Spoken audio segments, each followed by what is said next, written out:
What's up, everybody? Welcome to TPI, the Total Podcast Idiots Show. My name is Andrew. I'm idiot number one. And here's idiot number two, Chris. Chris, how you doing?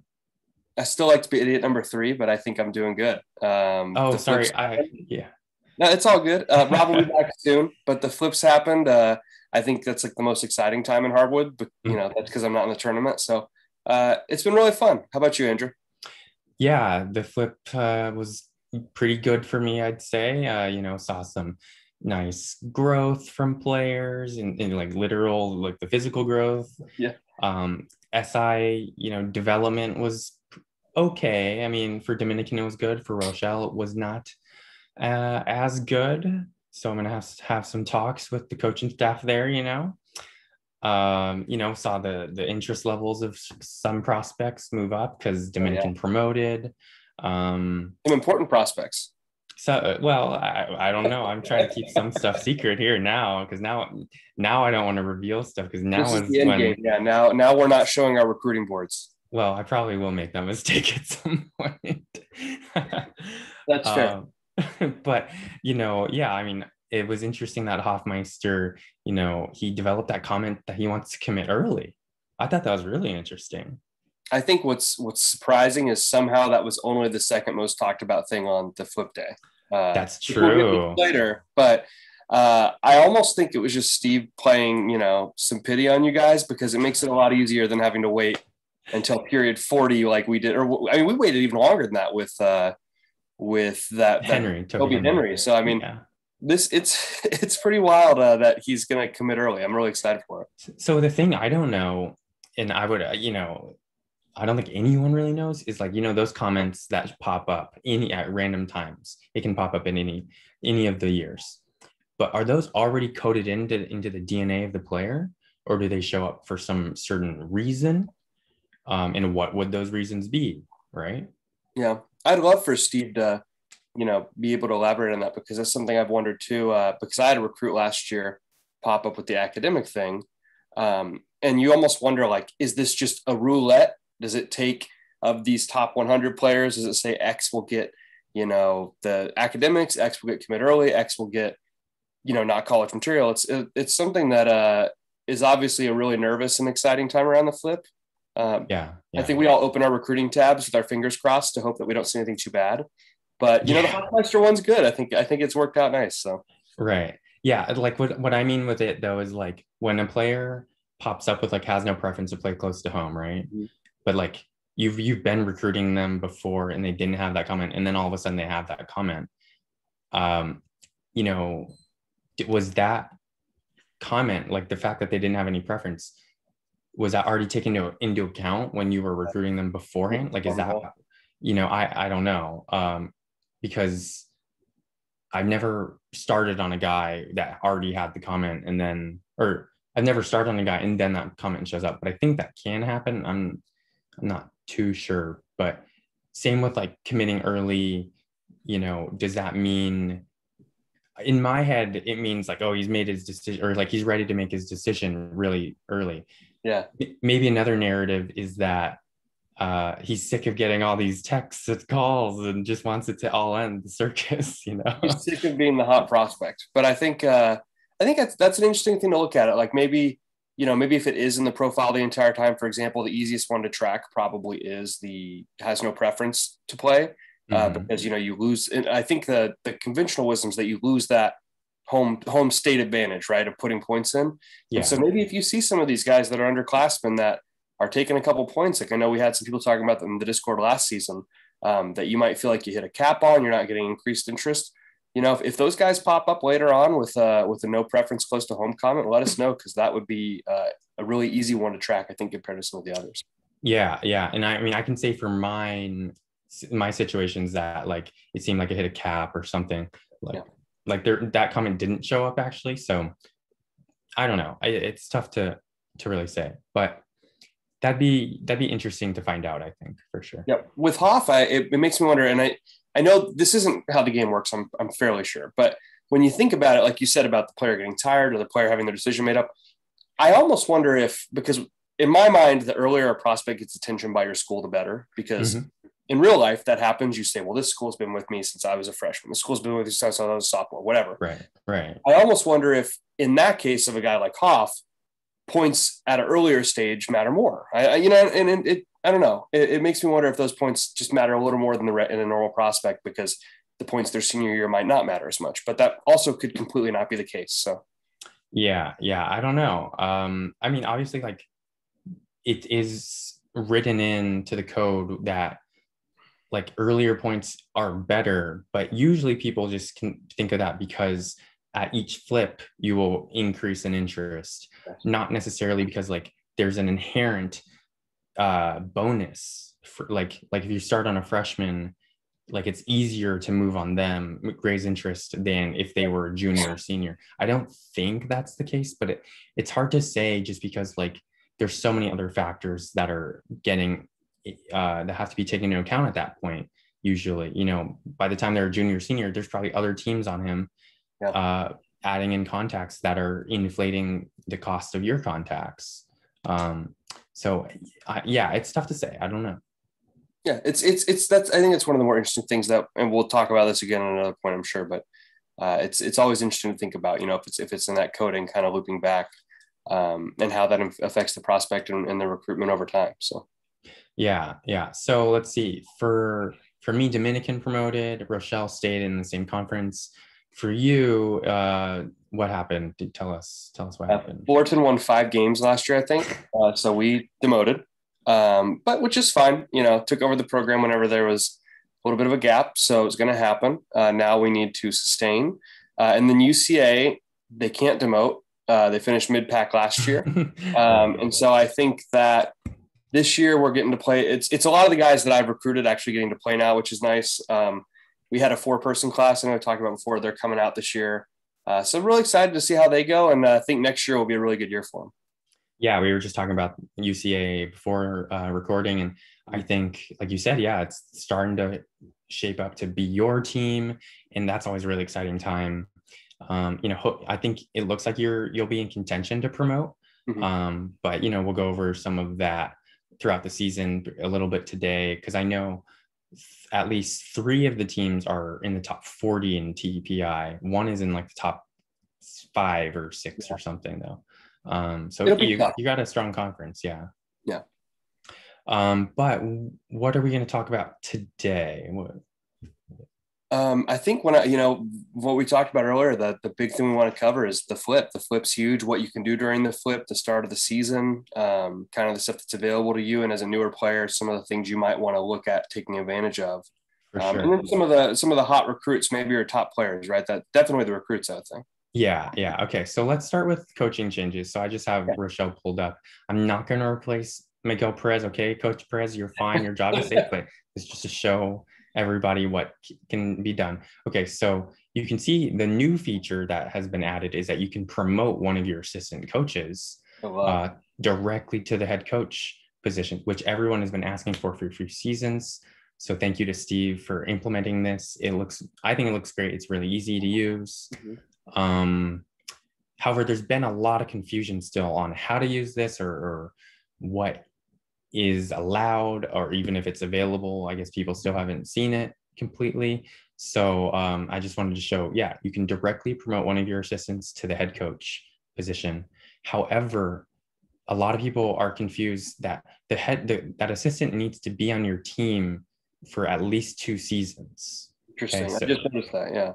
Yeah. So you see Otis Gates, he's only been on my staff for 1 season. He wasn't in that group, right? You only see Pritchard and Grimes here, and they've been on my staff for at least 2 seasons. So that's what it needs to be. That's the requirement for you to promote your assistant directly to head coach. Mm-hmm. Yeah. But yeah, I think it's a great feature. Supposedly it reduces the recruiting penalty, like from firing your coach. I don't know. I haven't tried it, so can't speak to it either way. That was my question was, I would hope that it would do that, because you'd think of it, in that real life way that at least they have some familiarity with the staff, things like that. But if you've done this, leave a comment on the video, tag us in the Discord, on the forums, whatever. Interested to see how that impacted your recruiting situation. And it'll obviously be different for different teams, but it's really interesting. Right. And then you can see, obviously, okay, I should have mentioned this. You can hire new coaches, whether it be an assistant or a head coach. Lots of teams have already done it. You can see like Ohio Dominican was one of these teams that promoted their head coach or the assistant coach to head coach. So that's always interesting. And I think you're automatically assigned an assistant like randomly, but then you can just fire them and hire the assistant you actually want when you do that. But yeah, you can change up your coaching staffs now, everybody. And I guess you need to remember one assistant per day. Yep, one assistant per day. So don't go in, finding 2 or 3 guys and get really excited and think you're going to hire them all up immediately, which is good because if that was the case, some of these quicker users would probably have, like a Phil Jackson and then like a Pat Riley. All these guys would be on their staff, but how quick they grab them at the flip. So right, yeah. I mean, and a lot of the best coaches have already been taken for sure. So maybe one day I'll be online at the right time to catch a really good assistant. But I like my coaching staffs at least for now. If you could switch Darren with Royce, you had Darren McFadden's. That'd be pretty cool. No, there's something before we got off of this that I was thinking about the other day. Yeah. Because I think we all just randomly think of this game in our regular lives and definitely aren't obsessed by it. But I was thinking that it would be cool if you could have with what happened at Duke in real life, right? You have John Shire coming in, taking over for Coach K. I thought it'd be really cool if you could have, maybe if guys don't do well in the pros, like certain ones of them, even though when they retire, they turn into coaches or, former players, like maybe randomly will turn into a coach that you can hire with like all 10s or something. I thought that'd be kind of cool to potentially have a guy that you recruited and then years later bring him on as an assistant coach after he retires from the NBA. I know it's been talked about. Yeah. A lot of people want that. I just don't know how big of a priority it is. It's super not important. Yeah. But I know a lot of people want that. And, that'd be cool. I think I agree. Definitely. Yeah. We all have our favorite players, we want to see them on the sideline. So. Yeah, for sure. I mean, well, I'd love to see Will Clevenger back, but I mean, he's in the pros now, so I'm cool with him doing his thing there now. My first drafted player. What a good feeling. Absolutely. Okay, so that's coaches. Let's talk about this recruit. This kid, Ollie Mann. Yeah. Right. Australia. What are they feeding those guys over there right now? Yeah. Last season was Toby Henry, and now it's Ollie Mann. Okay, so why he's the big news? This number right here, the 17 potential. Why is that big news, Chris? Because we've never seen it before. That's right. Yeah. It is the first time that we were talking about, I can't think of his name right now, but the kid who was, what was he, a 15 in Ohio? We were like, oh, this is the next one. Like he's 16. That's 16. Right. And so obviously I think with the Australian connection, like this is just what we thought Ben Simmons was going to be when he was in high school. I mean, not to say he's not a bad NBA player, but it's insane to think we have a 17 potential recruit whenever we still haven't seen guys go through fully at 15, I don't think yet. So with, it's pretty crazy. Yeah, that's interesting. I mean, we've had a number of 15 pots now make it through. I think Richard Love just graduated. That's right. He did just, okay. So that's right. I was thinking it might've been this year. He did just graduate. So. Yeah, I think so. I'm pretty sure. I mean, Elmer not that. No, he didn't. Oh, no, it's next year. I think it's next year. Next year. Okay. So next year is when all these 15 pots, next year is when all these 15 pots finally make it through. 208. Guillermo, Banning, or not Banning, Stewart, though. Yeah, these three. And then we saw Banning and Skinner, though. But my what I just thought of is that we have still only one 16 pot. So like with the 15 pots, we had we had Richard Love, but then we had a bunch come up. With the 16 pot, we still only have one. We haven't seen more 16 pots, but now we already have a 17 pot. Mm-hmm. So that's kind of weird how we just jumped right to 17 already, Yeah, I think, and obviously we saw it with when Richard Love came in, we saw a couple of them, I think, but the way I think about it, and or maybe it was that next year we did. I kind of thought we would see that with 16 this year. I thought we would see, 4 or 5 of those guys maybe pop up, or 2 or 3.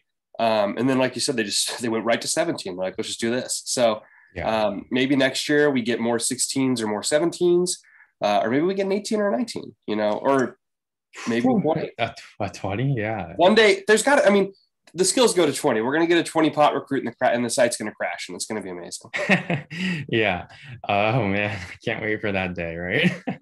I really hope he's from like just an incredibly small state, from a region that's not huge, like that, maybe he'll go, but still a school that's good. Maybe he goes to like Anchorage, Alaska or something, and, does well there. But it'd be kind of funny to see somebody that good and have that happen. Kind of like Elmer Kane, but to the max. So, yeah.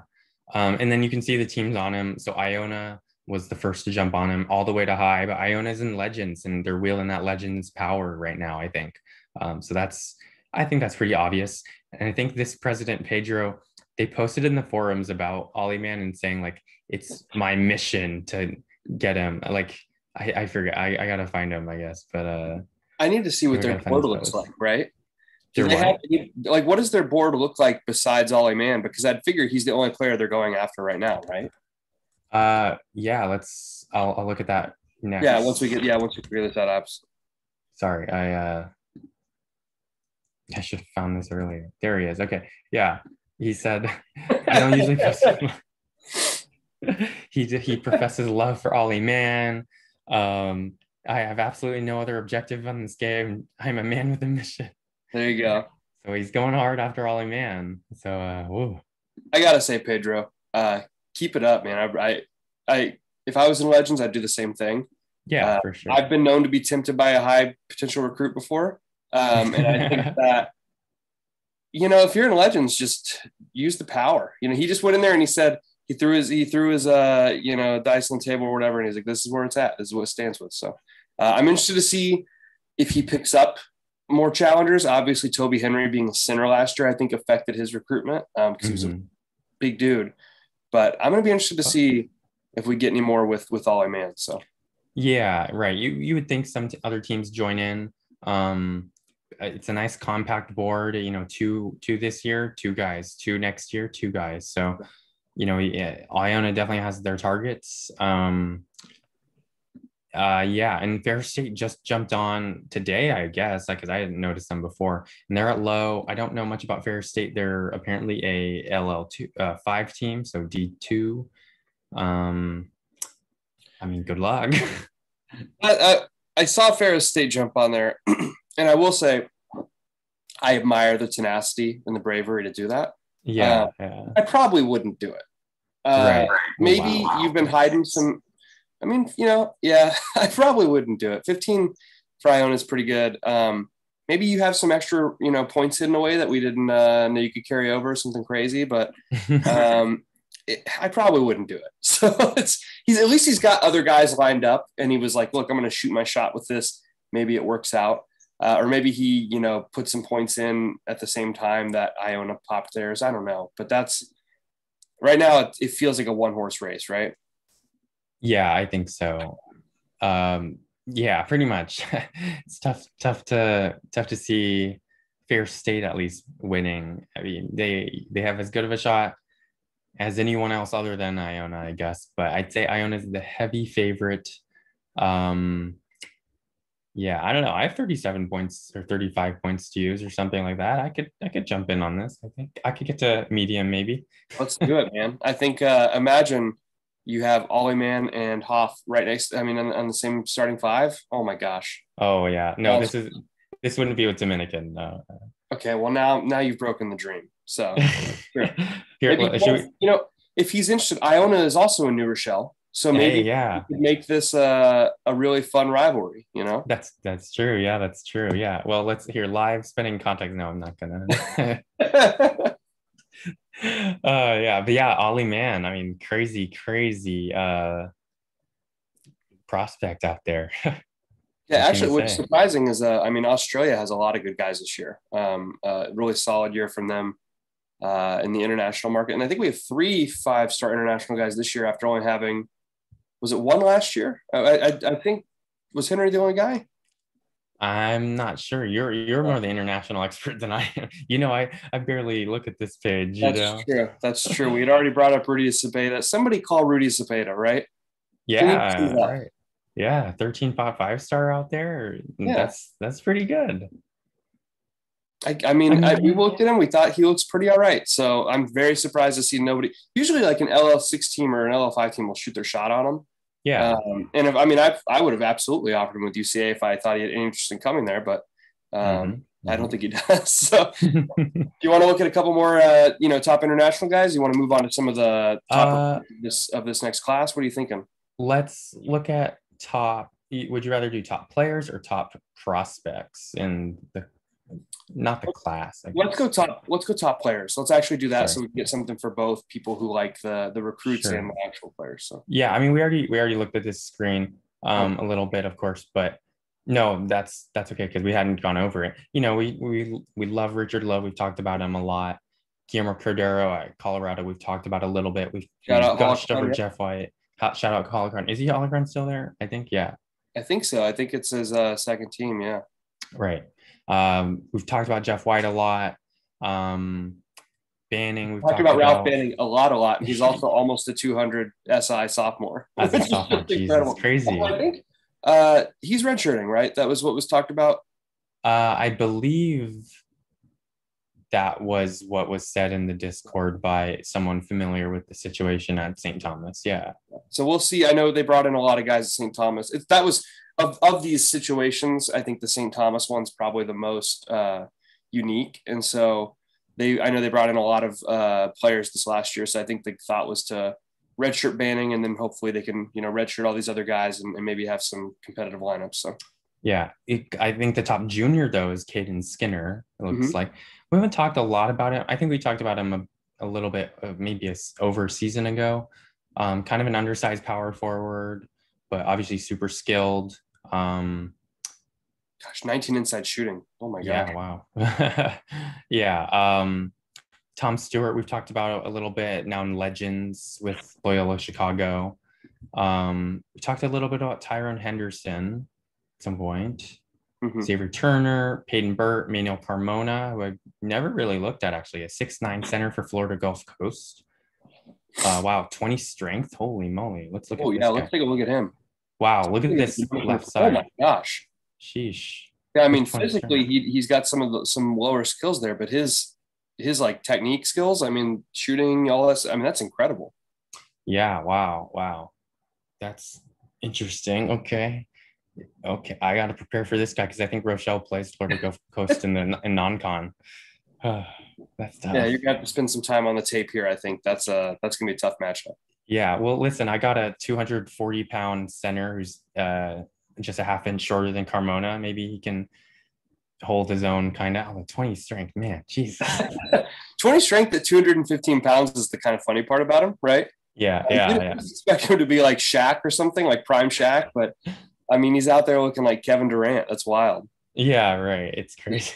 Beating dudes up. Yeah. Yeah. So yeah, I mean that's the top 10. We'll see how this changes though, because this is really senior heavy. Just even this like top 20, 21, like Senior happy. there's one junior, one sophomore, another junior, and that's it. And usually that changes by the end of the season, right? Because obviously younger players are growing a lot faster. So we'll see. Actually, interesting to me, sorry, was that there's a couple there's more sophomores in the top 25 than juniors, which is just I don't know, those kind of interesting. I don't know. I agree. Yeah, I'm not sure. I don't know exactly who's redshirted and who's not. Yeah, true. So that might have messed with the classes a little bit, some. But Thurman Cook here, Cam Doherty, they're gonna shoot up, I would assume. And obviously we've got Banning, which we talked about. So Yeah, yeah. oh Oh wait, I yeah. think we see somebody there at 35, right? Who's that? That's my point guard, Rodney Evans. Yeah, he's okay. He's okay. I mean, It looks he's the 35th highest rated player in the game. for now. I think he'll drop because he's slowed down a lot. He's just a 12 bot. He only grew like 5 SI this past season, so you would Oh think wow. he'll be even slower this season, right? Yeah. So I mean, we'll see. I don't know. I hope he gets drafted because that'd be cool, but I don't think he will. Um, he's not ideal. That's great. I don't have a lot of faith in him. We'll see. When we do the end of season podcast, we'll see if the slander on Rodney Emmons was deserved or not. So I'm sure hearing the president of his university say that he doesn't have faith in him is going to help. Yeah. But we'll see. I mean, it's nice to see him up here, for sure. Okay, so that's top players. Let's take a look at top prospects. So obviously Hoffmeister, we know about. We don't need to talk about him. What we need to mention, I feel like we always need to mention, because there's questions about it every year, every season. New prospects generate in each class, every flip. All right, there's new freshmen, obviously. That's obvious. There's new sophomores, there's new juniors, there's new seniors even. Now they're not necessarily 5-star guys, but yeah, some always pop up, right? Mm-hmm. I think the way you look at it, right, is that we get when the flip comes around, because I had this question too coming in. You get I think sophomores, juniors, seniors first, those new guys first in as recruits.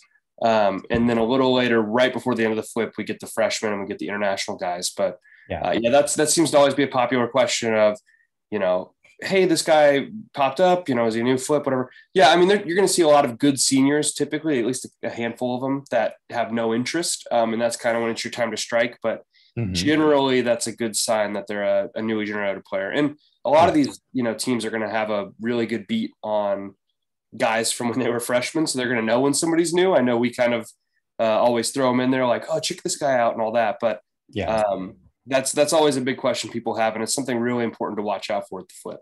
Yeah, definitely. So yeah, I'm just scrolling through, because I mean, we don't need to talk about like each one individually or anything. But it's interesting, like seeing the regions. I mean, California, New York, Texas, those are big regions, but then Hawaii has a guy here. Wisconsin, who I always feel like is an underrated recruiting state, has this 14 pot. Yep. Which is pretty good. I know there's this guy, Rutledge. We've talked about a decent amount, because he was interesting because he was a 4-star. He's a 14 pot 4-star for a long time, and he just turned 5-star, right? Yep, I think it was this is his first year as a 5-star, I think. So yeah, I mean, you can see he's the lowest, like by SI, he's the lowest rated 5-star. But he has 3 teams on high. He has Stanford on medium here. It's going to be pretty heated battle, I think. I would think that. Stanford loves to go after these higher rated guys. I would think that they're probably going to pop up to high soon. And then I feel like it's probably anybody's game. Everybody has different things going for them, but Rutledge is one of those guys that I know. I mean, obviously we've seen him for a while. Not the most impressive SI, but he's got some good qualities. And obviously anytime you find a 14 pot center that has some good size, I mean, they're going to get really, really heavy competition. Right. Yeah, for sure. But yeah, I think that about covers it for the seniors. I just want to take a peek at some of these other classes here. Absolutely. We've talked about Ashworth before. I know we're gonna need that list. yeah. That's I know. Like, only at that's medium. Who's who of big schools too for a lot of those. So yeah, but I mean, they're only at medium and low. I mean, come on, guys, let's really pump it up, right? I know. Worried about Henry right now. Now worried about man, but yeah, I mean, he's got to be a point sink, right? Ashworth. Yeah, I mean, I feel like he's got to take a ton of points. I think so. I mean, I don't know. That it feels like it, and he's going to have some really heavy competition as we see now. So for sure, yeah. Let's see. So, I mean, you're on a guy with Fullerton here, along with Stanford, who's out at low, and then Stanford's on another guy in medium. I mean, they've kind of spread themselves out thin. I know it's apparently they're notorious for this type of strategy. We'll see if it works. I'm not. It's not how I would recruit. But it's what they want to do. It's what they want to do. I That's mean, hey, they all I'll landed say. Bartlett last year. They Yeah. landed, I think he was the top rated player in California, 5-star. So maybe it's gonna turn around for them. They're gonna start landing those guys. I would just like to note to him that Charles Reinhardt's really short, and he probably should put more points into him. But I think he offered Reinhardt and Humphrey after I was on Reinhardt and Cal City East Bay was on Humphrey. So he's clearly not worried about programs that might be in a little higher division, but takes confidence sometimes to recruit these top guys. Yeah, I mean, Stanford's clearly not afraid of competition in higher levels. Again, it's not how I would recruit, but if it's what they want to do, it's what they want to do. And we've got Derek Campbell, right? Who Derek Campbell, yeah, the first 16 that we talked about, Bronny Jr., whatever you want to call him. yeah. That's going to be an interesting one. I know that Toledo is just praying every day. I think that Yeah. something happens to Missouri, Kansas City, and they somehow demote like 4 levels. Yeah, right. He said Toledo said something about in the Discord like, "Oh, I hope I'll be so thankful to whoever knocks out UMKC out of the Legends this year." Oh, yeah, that's funny. Yeah, let's see what else do we have here. The 5 stars. It looks like they go down to 25 because that was the same thing with the senior class. But here's a 5-star with no competition on him. What is wrong with him? Let's take a deep dive real quick. Sure. He might be a new player. That's he might just be a new player. That was kind of what I thought initially. I mean, he's kind of short, but like he's been the same height every single season. Yeah, so that's high growth though. Yeah, he's gonna grow at some point. It's just how much, I don't know. We like to say add 7.5 if they have these stall outs in the growth, maybe add a little bit because it means they're a late bloomer. I don't know if he gets up to 6'5", but maybe 6'3", 6'4". Yeah, there's no reason that I don't think you couldn't put this guy at shooting guard too if you don't have to play him as small forward. So right, yeah. I mean he looks nice. I'm sure that one of the bigger schools in the South will be along. It actually, to be completely honest, it surprises me Vanderbilt hasn't put in some points in here because they're kind of notorious in the South for going after all of those 5-star guys. But maybe this is somebody that comes in after Jeff White, or an in-state guy for Mississippi. But we'll see. This can be a kind of fun one too. So yeah. I just wanted to point out like they're these guys with none, like you said, they're probably these guys who just generate. So I just wanted to like show evidence. Like here's people who just generate. I don't know if you see evidence. Go to freshmen because you're going to see a big one that I know we've talked about. Who sure. On, so yeah. Does he still have nobody on him? He did like an hour ago. Oh, okay. We'll see. This our guy in California here. Yep, Marcus Choate. Yeah. It's funny when he generated. I think there was like a almost 10 message thread between like me, NAF, and the Holocron, and it was kind of like, who's going to go first? Who's going to go first? And then none of us ended up doing it. So it was a little funny. Yeah, he looks to be maybe the top big man, maybe the second best big man after Bass here. Yeah, he's good. I mean, we've both looked at him a lot. We definitely like him. Yeah, that's more 15 pots in the game. We've got him. We've got Watkins who generated. And then you've obviously with that freshman guys, you're not going to have nearly as many 5-stars when they first generate because they add some as it comes on. Right. So you see some of the dips and the potential there, but some good players out of the freshman class. Although I know we talk about this a lot. It's kind of hard to identify who you really want to go after in some of those situations. So yeah. You know me, I need that data of the height growth and the SI growth definitely in order to be more comfortable with my investment because the contacts at Dominican and in New Rochelle are very valuable. Yeah. Very, very valuable. Everybody wants to be a Penguin, so that's right. It's you want to make sure you're dishing those out accordingly. That's right. So just taking a look at the sophomore class, I don't see any 15. Well, here's the 15 pot. All right, there we go. There we go. And he also has the most teams on him, which you're surprised about. So right, yeah. So you see, a lot of what a lot of teams are prioritizing. A lot of good teams, I think, are more prioritizing that pot over the star rating or even the SI. So I mean, I think that's pretty typical. I don't think I'm saying anything like groundbreaking here. Mm-hmm. But in case you're more of a new president and you didn't know that, then there's some advice. um yeah, I mean, I don't know. I don't know like who just newly generated. I would think Harley or Ariano. But they're also short, so maybe that's why they haven't been going, have no Yeah, competition Ariana, on them. pretty darn short. Although I'll tell you, he Cough Daddy, maybe he wants to be a Terp. Throw some fun. Yeah. I don't know.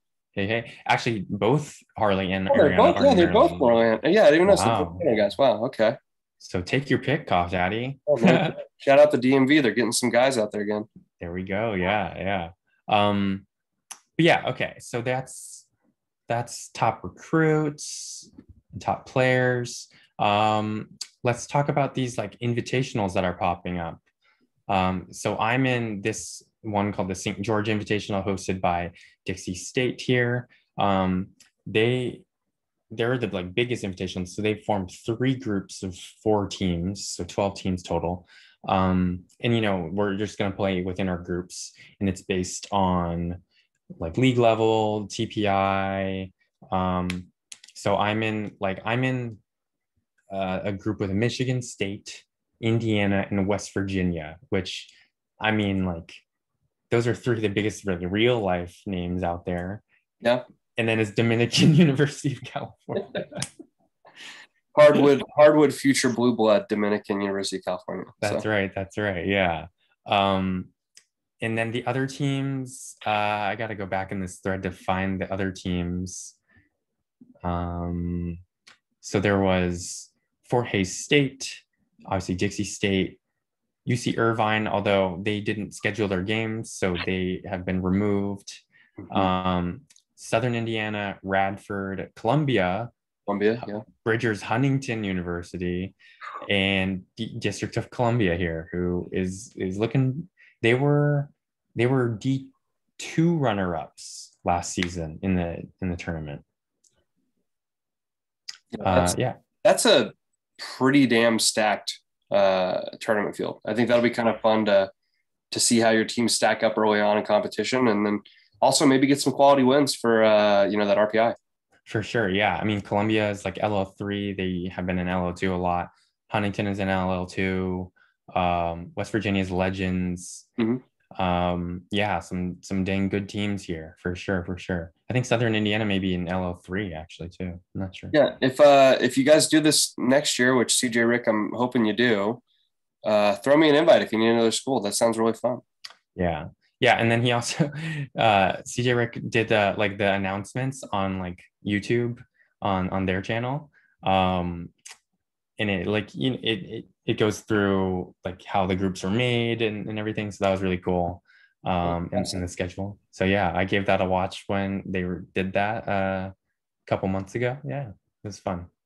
Yeah, I did not know they were actually getting that in depth at all. Check that out and see. You love seeing people get this excited about the game, right? It's really cool to see. Yeah, yeah.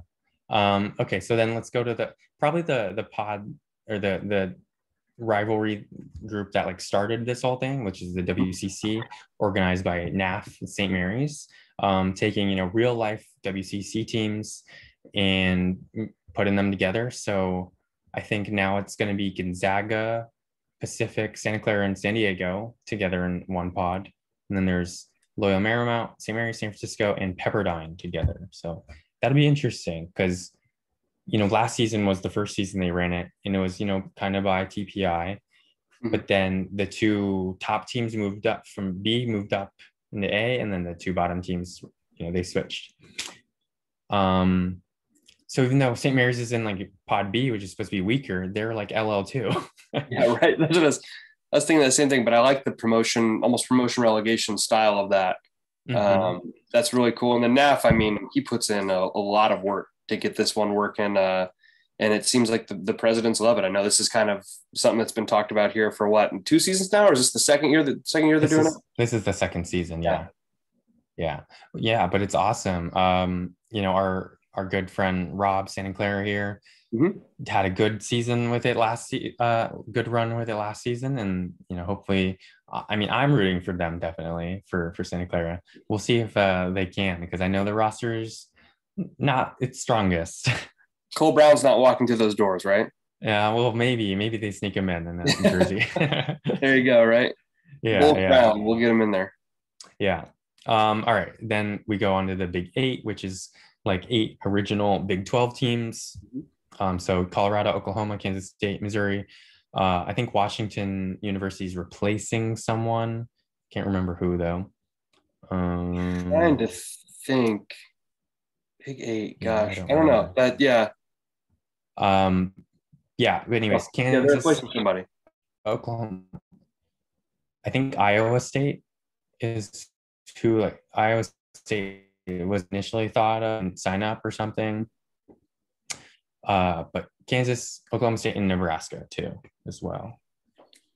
But yeah, these are last season's standings here. Uh-oh. Oh, there we go. Take a look. These are last season standings. Okay. Yeah, sorry. Technical difficulties, guys. All right, last season standings here. So Colorado they won the whole thing. Mm-hmm. Yeah, Holocron, nice job. Kansas, second. We'll see if they can repeat that because I know they have not a great team this year. Yeah, they were talking about that earlier. It's a little harder. Yeah, yeah.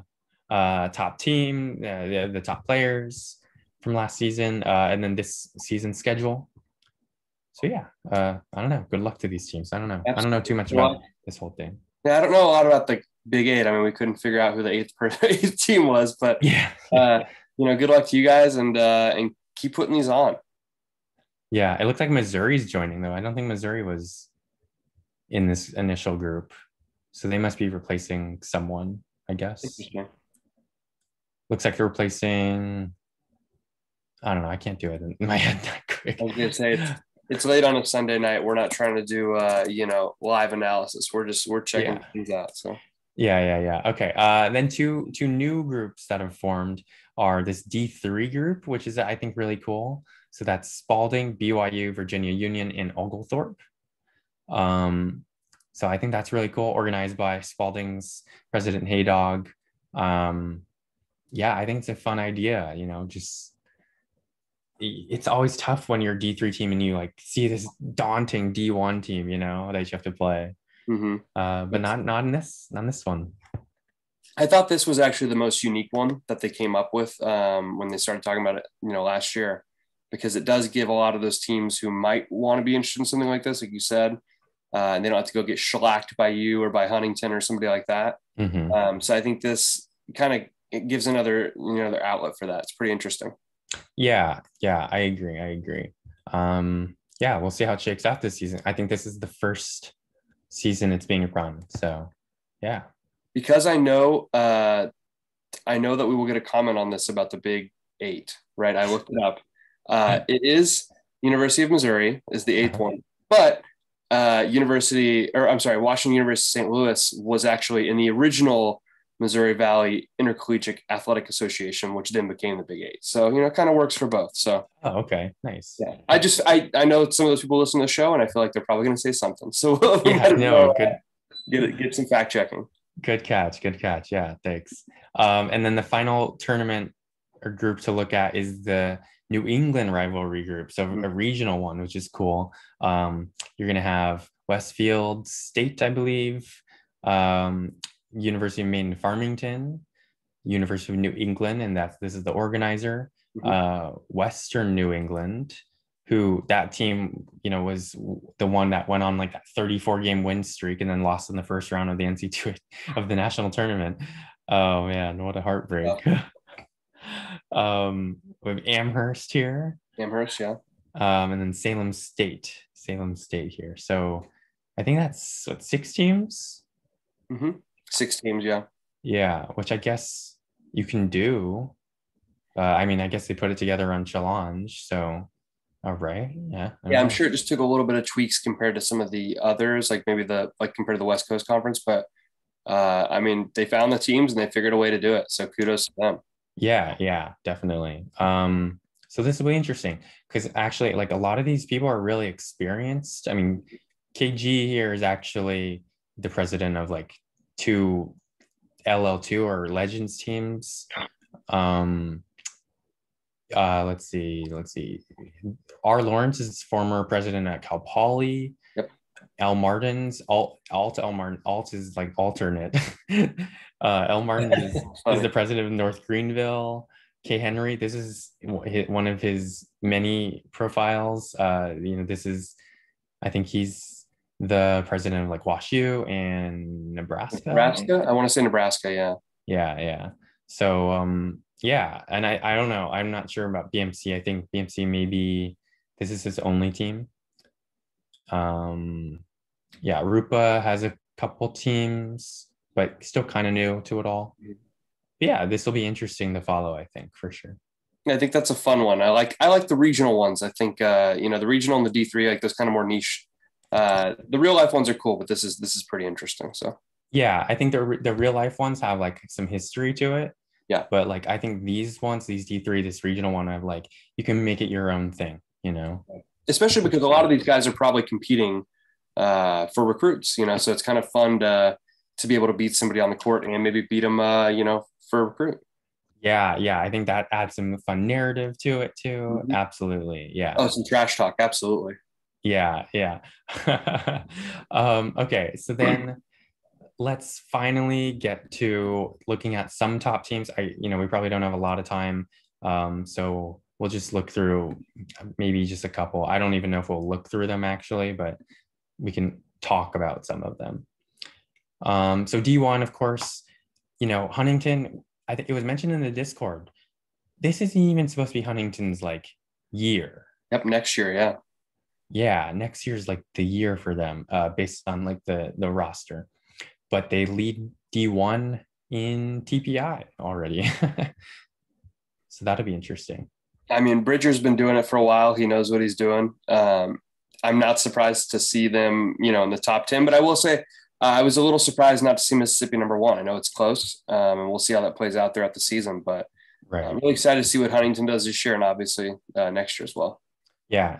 And then Mississippi, perennially one of the best teams. Look at that rating. 560. That's disgusting. Gosh, that is crazy. Yeah. Yeah. What was Butler like? Is Butler better? Were they better at any point? Like, I would have to think they were. If they weren't better, they were pretty darn close, right? They probably were.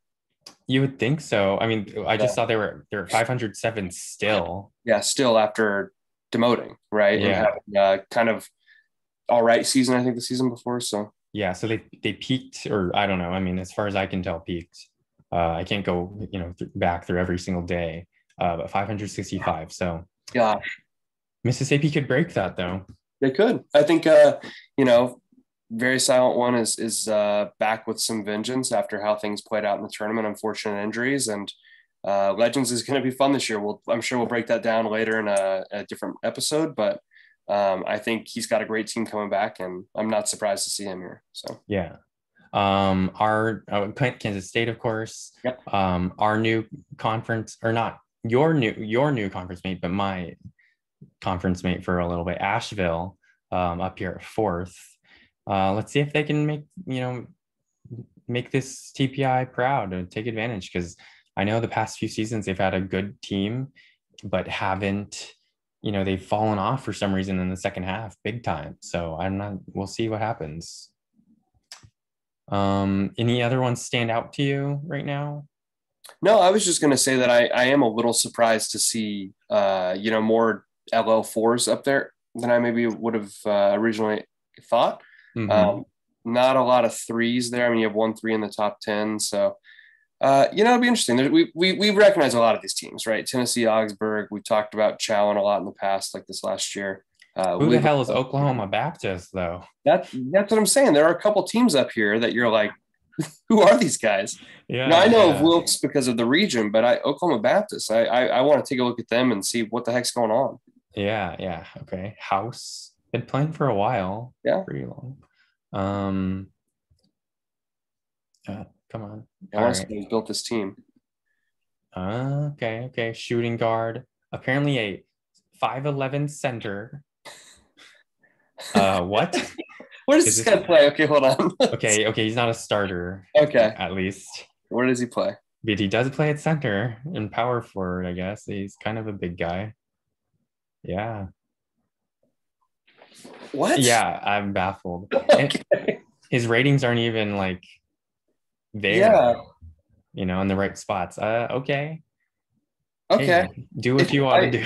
you know, everybody's allowed to manage their team the way they want, I guess. And he's an LL4, so it's going all right for him. But that is very interesting. I did not expect to see a 5'11" center. Yeah, I mean, obviously Bill Connolly's like the actual big man. Yeah. But it'll be interesting to see what they do with their other big man spot because I don't see any like immediate standout guy that takes it over. I would assume they had a big man just graduate, Yeah, that huge that took figure. them. Looking at the roster, it does kind of look like that's where the hole might be. But I think you're right. They probably had a guy or two rotate out this last year, and that might be hurting them. Yeah, yeah, but still, I mean, five guys above 150 and Yeah. one close to 180 is really good. Some good depth. It looks like on most positions. Some solid depth there. So Yeah, definitely, yeah, and if four more guys at 130 or above, two more at 120, yeah, that's pretty good. Um, yeah, that was interesting. yeah, that was a wild ride. But I mean, Yeah, we recognize a lot of these teams that whether from the Discord or from the tournament, the national tournament. Um, Obviously, going to be a lot of Legends teams up there because they got to stay up there somehow. yeah. Yeah. Something we forgot to do actually, and that's my fault, is congratulate the champions. Oh my God. Yeah. Congratulations. Yeah, to Maris to put together a huge run all season, really. Even previous season, I think they're back to back to back conference champions. And yeah, all culminated with that national championship, which is huge. Yep. They ended us like pseudo Cinderella Richmond's journey, but congratulations also to P Schwartz for the runner up finish. I mean, both great seasons for you guys, and Yeah. we'll probably be talking about you a lot more this year too. Yeah, yeah. It should be noted, like Mississippi was the heavy favorite, but just got ravaged by injuries in the first couple rounds, and even back from the conference tournament. Like they lost their top two players, Jeff White being one of them. They lost one of their centers to injury. Yeah, they got hurt, and not to take away from Maris win, but Mississippi got knocked out in the second round. Mm-hmm. I would think they could have gotten further if they were healthy. I don't know if they would have won, but they would have been a bigger threat, I think. Yeah, certainly. And I think, we will probably see them play pretty well. Maybe talk about them more later, but I think that was rough for them. And then obviously running into Kansas State, I think the second round, who's a really good program too. That was kind of tough. So, but congratulations to Marist.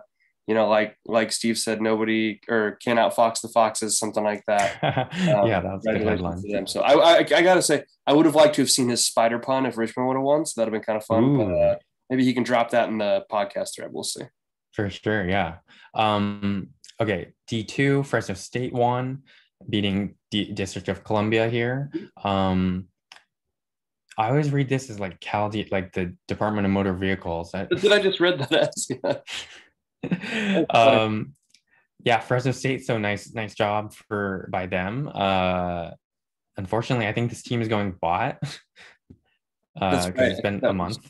Yeah, so we're getting close to that, but somebody's going to take over a great program. It's kind of weird though that I think two of the last three Division II winners went bot like right after winning. So yeah, unfortunate. Not me though. I'm not making that 3 out of 3. Nope, definitely. Well, I don't know if it's a good program anymore. I think they graduated a lot of guys. Yeah, that's rough. I'm interested to see Freddie Hobbs because I looked at him as a player. So good to see he went to won a title. That's pretty cool. Yeah, for sure. Yeah, he won a title. He's happy he didn't go to Fullerton. Hey, he didn't have the offer, so it's all good. That's true. It. But Lucius Erb too, Bruce Erb's brother. Bruce Erb's brother. Yeah. I don't think we thought he was going to amount a whole lot, so it's nice to see that he got to win a championship. So I mean, I'm not sure he will because he's a 115 as a senior. I'm not sure he will. I hope he has a good major. That's my, I hope Lucius Erb has a really good major. Yeah. Okay, and then the Penn Quakers won D3. Beating the York Spartans, so congrats to both teams there. Yeah. Yeah, I mean, that was an interesting game, because I know more about York than Penn actually, just because I was looking at their roster and like how they developed, because Team Builder, which is an interesting name, is actually the president for Arizona State as well. That's his other Oh, team. yeah. And they've Yeah. been pretty consistently successful, I think, at Arizona State, right? Yeah, I think they've been in LL3 for like a long time. I think they won a title too a while back. I mean, a good while back. I don't That's know if right. it was Yeah, him. you're right on. It wasn't him, but still, yeah. Or no, Well, maybe but it was. That's right, different name. Forgot. different name. Yeah. So they won in 03. They were runner up in 2013. So yeah, they know how to have success in this game, I think. Well, it seems like it. I mean, you got a runner-up finish here. You've got a previous national title runner-up finishes. So, yeah, I'm sure we'll be hearing a lot more from these programs in a couple of years from now. For sure. Yeah. Okay. Yeah. Okay. So let's go on to D2 top teams pretty quick. 3 Texas teams in the top 5 is really interesting. That is, yeah, wow. A Nebraska Wesleyan team built by K. Henry formerly. This is at here. Of UC San Diego, who hopefully finally promotes, because 2 seasons ago they were like in that death conference of V8, and they're still in V8. But they were like 8th, and then this last season they were like closer to the top, but still didn't promote. And now they look like the top team in that conference, at least. Yeah, it looks like it. I think we see a couple of these teams that have dropped down from there from D1. So I'd imagine we're probably going to see some pop backs, but some notable programs in here when you kind of look through it. Yeah. Wisconsin, Arkansas, St. Louis, yeah. Yes, we talked about, yeah.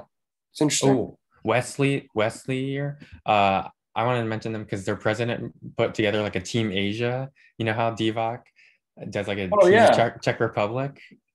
So like the Wesley president put together Team Asia, and it's like not only the college players, but also like the high school or like the high school age prospects too. So I thought that was really cool.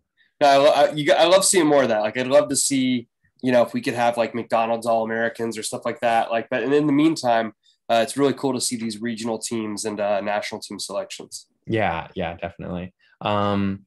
Just off the like a quick glance, I mean, 4 5.8 teams, so that conference looks really strong again. Here's the 5th, and it's St. Louis. 5.3 as well has 3 in the top 10. Is that right? 1, 2, 3. Yeah, 3 in the top 10. Yeah, that's also. I mean, wow, those are some tough. Yeah, that's some tough competition. So. Yeah, for sure. V4 looks pretty good. Texas Southern, Arkansas State, and Stetson here. But yeah, we'll probably go more in depth in this at a future time. Absolutely. Okay, and then let's go to D3 real quick and kind of just do the same thing. Hampton here up top. James Madison, who Dominican has a rivalry game with in week 10, but I also play them like again in non-con. I love when that works out. I think that happened with me and another team a couple of years ago, and it's just it makes that second matchup a little more fun since you kind of know how each other are going to plan a little bit. So yeah, it's a home and home too, so it's kind of like you kind of gauge your team a little better, I think. Right. Then that's cool. Yeah. Texas A&M International, Sewanee. Okay, so here, wow, that's kind of weird. The James Madison president is the same president as the Sewanee president. Oh. Not only that, their third team is Kalamazoo. They're just building D3 powerhouses. Yeah, I mean, that's what it seems like. Yeah, well, I know that they took over, maybe not the worst teams possible, but like really bad situations. Right. And, it's taken a long time since they took over, but yeah, starting to really build those programs up, which is always fun. It's really cool to see. So nice to see that success. Absolutely. And I think we're going to see more of it if he's got 2 teams or 3 teams in the top 14. I mean, that just says kind of a lot of what you need to know. So he's building them right. Yeah, I agree. Yeah. I mean, obviously, we always say like TPA is not everything. Yeah. It's just kind of like this quick way to evaluate it, especially at the beginning of the season. Like it's the best thing at the beginning of the season, unless you want to like actually dive deep into these teams. But it's not always everything either. But yeah. It's a fun indicator. I think that's kind of the way to look at it, right? Like a quick Yes, glance, but at the game's decided by numbers, but it's not decided by that number. So I think that absolutely. it's just something kind of fun to look at and compare yourself to. Yeah. I see Pittsburgh and Auburn, Army. What else? Does anything stand out to you here? Lamar, I know they listen to our podcast. I just want to shout them out. I've been talking with their president a lot more, trying to help them.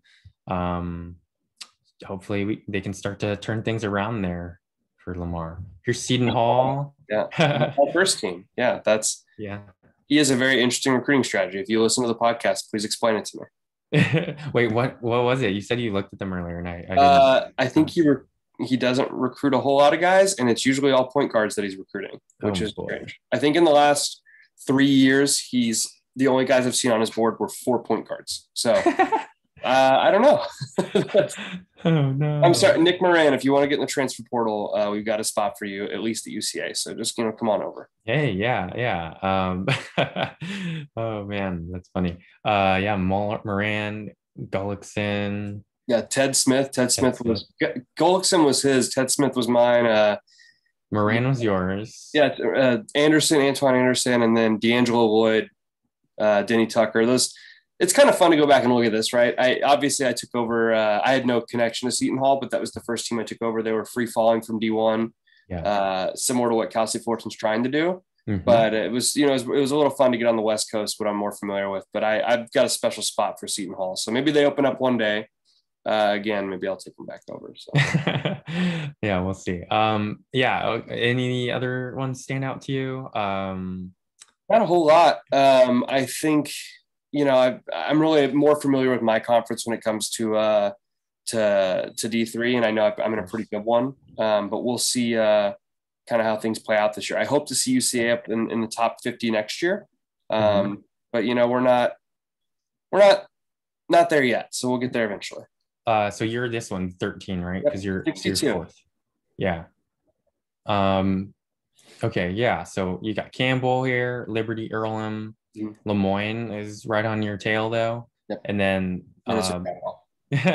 our favorite Cal State San Bernardino. Cal State, yeah. Love to see you down there. That's with your one scholarship player. I was gonna say, yeah, I think we could always do a deep dive on their roster. It might take about 2 seconds, but yeah. Speaking of Bradley Hoffmeister or whatever, you can't mention him without mentioning Cal State San Bernardino. No, yeah, that's true. They got to high on Hoffmeister on the flip, and I'm like, oh, okay, I guess it goes there. It'll be a meltdown. Yeah. I cannot wait to see what Besoy posts in the Discord if he goes to Cal State Bernardino. So it'd be very funny. I'm more interested in what Cal State LA how they might react. That's true. They've been on him for a long time. So yeah, I mean, because I mentioned to Besoy today in the Discord, like, because someone said something about Hoffmeister, and I said, oh yeah, he's probably going to Azusa Pacific, and Besoy's like, no, he's going to U or LA, and I was like, I don't know. I think was Cal State LA on him the longest, or I don't remember. Cal State LA has been on high the longest. That's what it is. Okay. My team was the first on him at low. Yeah. And then I think Besoy jumped in a little later. I remember he was able to kind of play it a little slower because he was looking at some other guys. And I mean, he's in a good conference. He's able to jump up quick and make that interesting. So yeah. But yeah, nice to see him at 509. So yeah. Let's see. There was something I wanted to mention, but I can't think of it now. So I think that'll just about be it. Mm-hmm. Yeah. All right. Anything else that you wanted to mention? No. Like I've said before, and I think Andrew kind of feels the same way. Thanks for listening. But if you have any ideas or any suggestions on stuff we can talk about, send it over. We're always open to listen to suggestions. So yeah. Soon, probably not this upcoming week, but in a couple weeks or so, Rob should be back. Mm-hmm. But you're always welcome to join. I think having 3 of us would be really fun, like we did a few times. So yeah, look forward to Rob coming back though.